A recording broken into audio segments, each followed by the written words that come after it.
This video introduces the FA-1616 video output block.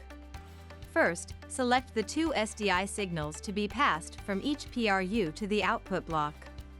Select Link Lane Select from Output in the menu bar,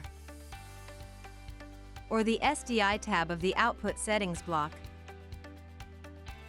Then click on the Link Lane Select block to display the menu. In 2K mode, select 2 from 4 signals to be passed to the output block.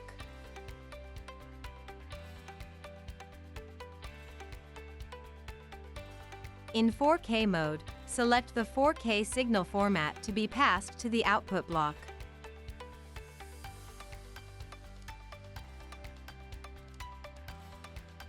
Next, select the signal to be assigned to the SDI terminal on the rear panel. Click on the menu bar Output from SDI Output Select, or the SDI Output Select block to display the menu.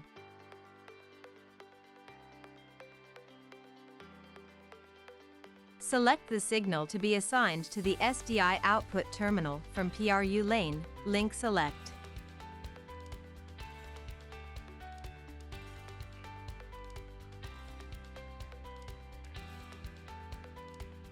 The CD terminal of each SDI out does not support 6G SDI, 12G SDI output. If a 6G, 12G signal is assigned by mistake, an error message will be displayed. On the home screen, the background of the terminal name turns red to indicate an error.